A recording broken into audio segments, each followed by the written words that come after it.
Сәлем баршаңызға. Сіздермен бүгін өте дәмді болып шығатын палаудың рецептімен бөлісетін боламын. Достар, сіздер де жасап көріңіздер. Достар, менің каналыма тіркелмеген болсаңыздар, тіркеліп, арнамның дамуына үлес қоса отырыңыздар. Сіздермен алдағы уақытта өте дәмді керемет рецепттермен бөлісіп отыратын боламын. Ал ендеше палаудың жасалу жолына көшейік.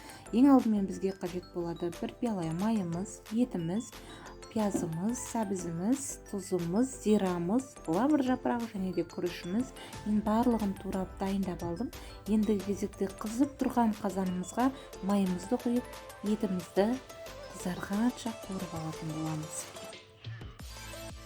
Мінекей достар, жақсылап қызартып қуырып алатын болсаңыздар, сіздерде палаудың түсі де әдемі болып шығады. Өте керемет болып шығады. Мінекей достар, осылай жақсылап қуырып аласыздар. Міне менде қуырылды. Енді осының үстіне пиязымызды салып, пиязымызды да жақсылап қып-қызыл қылып қуырып алатын боламыз. Достар, мұнда мен Instagram парақшам бар. Instagram парақшама тіркелсеңіздер, ол жақта да әртүрлі рецепттермен бөлісетін боламын. YouTube каналыма тіркеліп, арнамның дамуына үлес қоса отырыңыздар. Қазақша контенттің дамуына өз үлестеріңізді қосыңыздар. Мінекей достар, осы қуырылған пиязымыздың үстіне тұзымызды салып, жақсылап қызартып аламыз. Мінекей, ендігі кезекте осы пиязымыздың үстіне сәбізімізді салып алатын боламыз. Сәбізімізді де жақсылап қуырып аламыз. Сәбіздің де қуырылуы палаудың дәмді шығуына өз әсерін тигізеді. Жақсылап қуырып алыңыздар.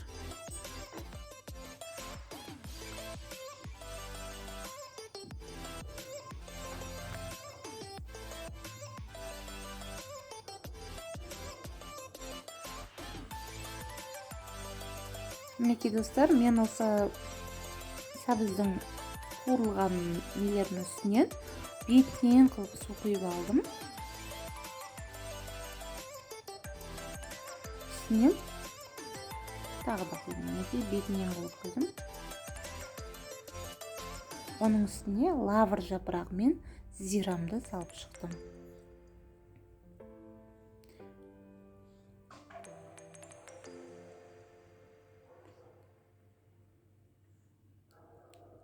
Қапағын жауып қайнатып, жайыққа қойып қоясыздар. Мұнда менде жарты сағат қайнады.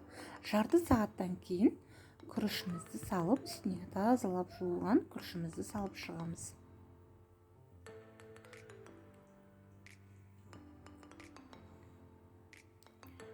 Мінекей, осы күріш салғаннан кейін қатты бір қайнатып аламыз. Қатты қайнағаннан кейін астын кішкене басып, міне менде қатты қайнады, кішкене басып, бетін жауып бұқтырып қоятын боламыз. Астыңғы отын төмендетіңіздер. Мінекей достар, кішкене суы тартылғаннан кейін палауымды жан-жағын жинап, ортасын қасықтың көмегімен осылай жасап шықтым. Ортасындағы суы палаудың барлық жеріне буланатын болады. Мінекей, қапағын жауып, тағы да су тартылғанша қойып қойдым. Мінекей достар, менің палауым дайын. Ендігі кезекте астындағы сәбіздермен бәрін араластырып, столдарыңызға ұсына берсеңіздер болады. Достар, менің каналыма тіркеліп, арнама тіркеліп кетіңіздер. Арнамның дамуына үлес қоса отырыңыздар. Сау болыңыздар, бізге ас болсын.